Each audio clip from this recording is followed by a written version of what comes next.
Assalamualaikum dan salam sejahtera. Saya Muhammad Darussalam bin Abdul Muttalib, mewakili kumpulan saya yang terdiri daripada Muhammad Milzam, Muhammad Naim, Muhammad Alif Hakimi, Nurin Adlin, Fatimah dan Aisyah. Kami akan membentangkan laporan projek mockup yang telah kami hasilkan. Inovasi boleh ditafsirkan sebagai cetusan idea-idea kreatif yang dapat meningkatkan kualiti dan produktiviti penyampaian perkhidmatan. Idea-idea tersebut boleh diperolehi dari dalam dan luar atau melalui proses penyelidikan dan pembangunan sebagai idea yang baru atau diadaptasi untuk diguna pakai mengikut keperluan jabatan atau agensi. Dalam pembuatan mockup boleh menjadi saiz skala atau saiz penuh fizikal. Oleh itu, kumpulan kami telah menghasilkan short strap. Shoe thread dalam singkatan kepada shoe thread atau dalam bahasa Melayu rak kasut, di mana jika di pasaran rak kasut mempunyai pelbagai jenis saiz dan berat yang berbeza. Shoe rack mempunyai kelainan daripada rak kasut yang ada di pasaran. Tujuannya adalah memberikan kelainan dan memudahkan pengguna. Objektif yang pertama, membuat pembaharuan kepada produk sedia ada. Kedua, produk lebih nampak mudah untuk dialihkan. Dalam proses pembuatan shoe rack ini, kami mendapat idea daripada rak kasut yang terdapat di pasaran. Dalam idea ini, kami telah mencetuskan idea untuk inovasi rak kasut yang biasa kepada rak kasut yang mempunyai roda. Idea ini tercetus daripada rak kasut yang ada di pasaran kerana kebanyakan rak kasut yang sedia ada tidak mempunyai roda. Dengan menambah roda pada rak kasut atau shoe rack, ia akan memudahkan kepada pengguna. Kami memilih rak kasut kerana terdapat beberapa kelemahan pada produk rak kasut yang sedia ada.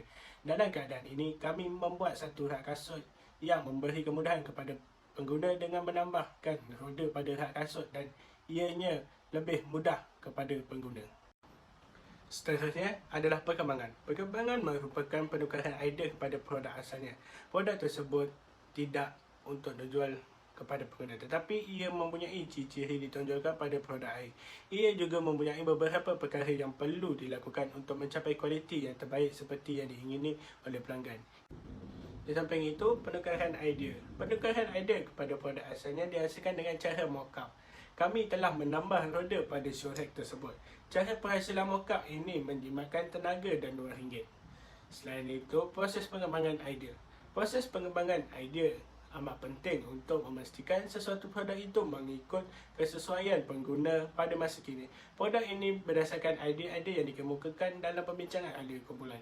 Pengembangan yang telah dilakukan adalah menambah roda pada shoe rack tersebut. Okey, kita akan pergi kepada reka bentuk. Proses reka bentuk produk ini diinspirasi melalui model rak kasut yang lama dan diubah sesuai oleh daya kreatif yang dimiliki oleh setiap ahli kumpulan kami dalam menghasilkan produk akhir yang diberi nama shoe rack. Sumber material yang kami gunakan ialah pipe PVC, roda, steel, plastik dan sebagainya. Ia digunakan untuk mencantumkan steel dan besi berbentuk U.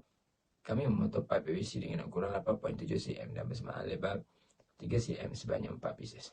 Kami juga menggunakan roda yang bersaiz 50 mm iaitu 2 inci sebanyak 4 pieces. Roda dan pipe PVC dicantumkan untuk mengukuhkan tapak serta kestabilan shoe rack. Selain itu, steel yang dicantum berukuran 25.5 cm bersama 4 pieces yang digunakan. Kedudukan steel bagi gambar-gambar produk tersebut digunakan untuk didirikan tapak produk. Bahagian steel yang melintang pula di mana kasut diletakkan di bahagian tersebut yang berukuran 52 cm sebanyak 16 pieces.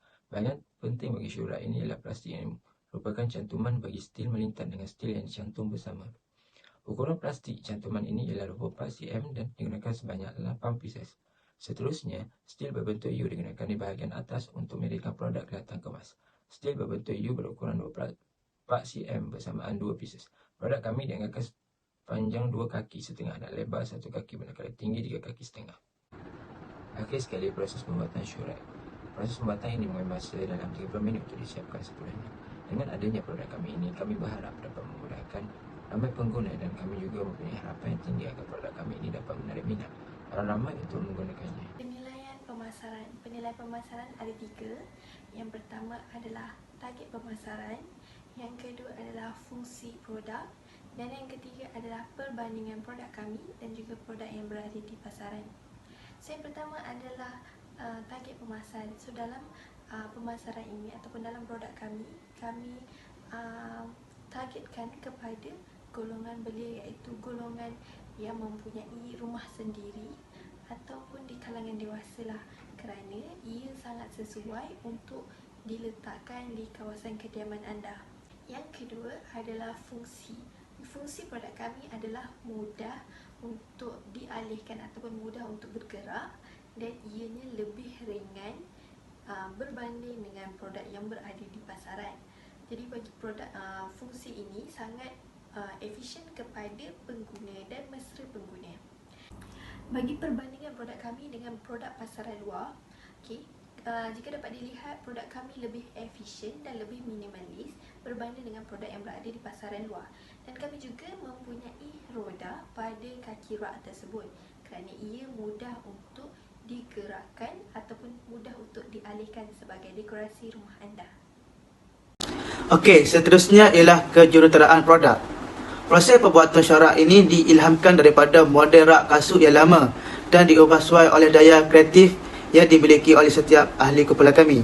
Dalam kajian ini, kami telah melakukan langkah pertama iaitu menghasilkan satu lakaran awal yang menggambarkan syorak yang berukuran dianggarkan panjang 2 kaki setengah dan lebar 1 kaki, manakala tinggi 3 kaki setengah. Penghasilan mockup ini kami akan menggunakan steel pipe PVC dan ditambah dengan 4 roda berpusing. Okey, dalam proses pembuatan produk mockup ini, kami menggunakan 3 batang pipe PVC. Pipe PVC ini secara aslinya telah didatangkan dengan berukuran 1 meter panjangnya.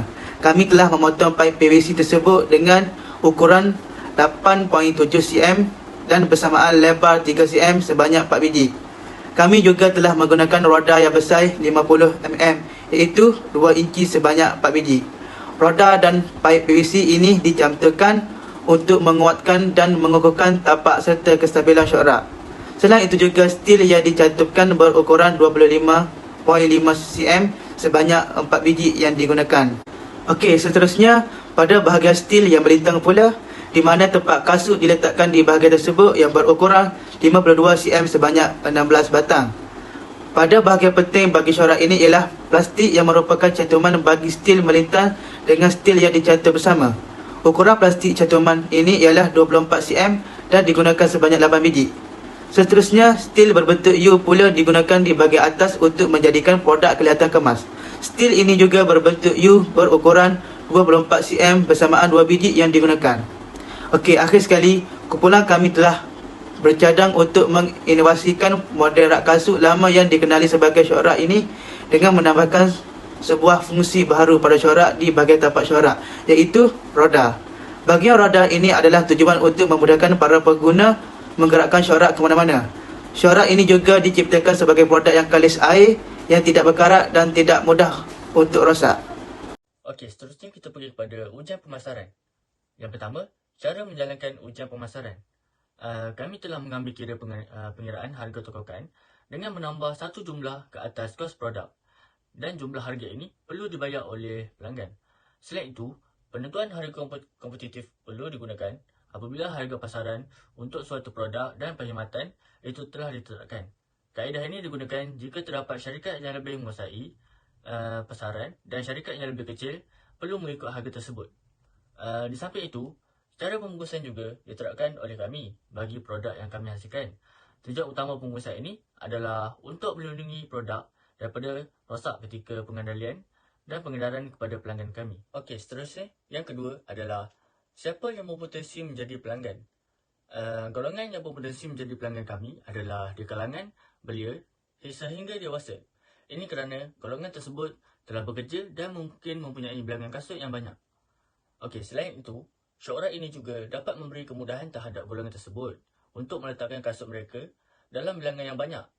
Bukan itu sahaja, mereka juga dapat memindahkan syorak tersebut ke mana-mana yang mereka inginkan kerana syorak tersebut mempunyai roda. Okey, yang ketiga adalah di mana untuk melakukan ujian pasaran. Untuk ujian pasaran, kami telah mengenal pasti lokasi yang strategik untuk menjual produk kami atau perkhidmatan kami supaya dapat sampai ke pengguna akhir. Selain itu, pemilihan tempat juga, kami memilih tempat yang boleh memudahkan kami dan pelanggan untuk membuat perkhidmatan secara langsung dan tidak langsung. Sebagai contoh, secara atas talian, kami dapat memasarkan produk kami melalui beberapa jenis saluran, iaitu pengedar seperti ejen, pemborong dan peruncit. Kaedah alternatif seperti pasaran secara terus juga kami sediakan. Ini kerana dengan adanya pasaran secara terus, ini boleh memudahkan sasaran pelanggan kami untuk membeli produk kami di cawangan yang terdekat. Yang keempat adalah siapa pesaing yang utama. Okey, sekarang ini ramai yang memilih berniaga untuk mendapatkan pendapatan tambahan. Berbagai produk yang diniagakan, dari produk makanan hingga ke barang keperluan. Persaingan adalah mereka yang berniaga untuk memenuhi kehendak pengguna yang sama atau mempunyai peluang untuk berkhidmat kepada pengguna tersebut. Seterusnya, analisis grid juga sangat penting yang digunakan sebagai alat untuk menganalisis dan menentukan tahap pesaing di dalam industri ini. Usahawan ini juga boleh mengenal pasti kekuatan dan kelemahan pesaing mereka dengan menggunakan alat analisis grid dan membantu para usahawan melakukan pelaburan baru. Baiklah, pembintangan ini akan diteruskan pada bahagian pengeluar skala penuh dan pelancaran.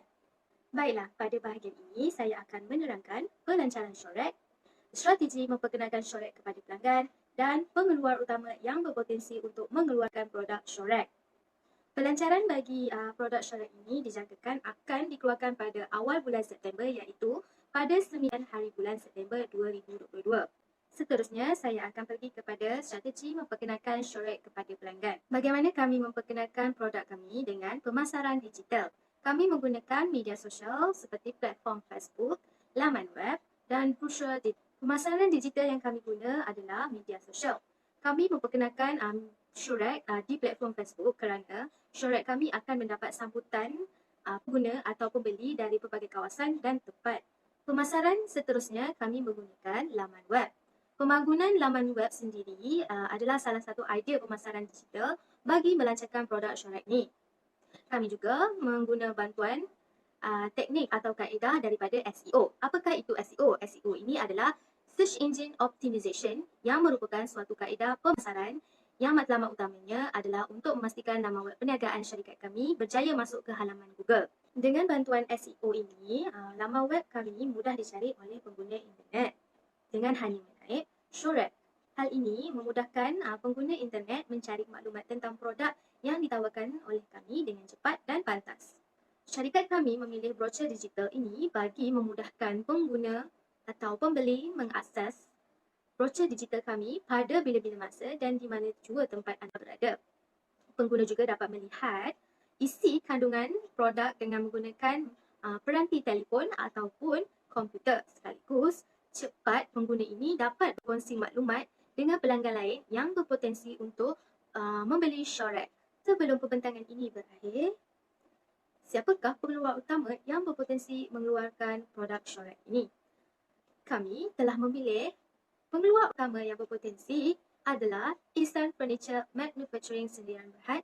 Saya akan bercerita serba sedikit tentang Ihsan Furniture ini.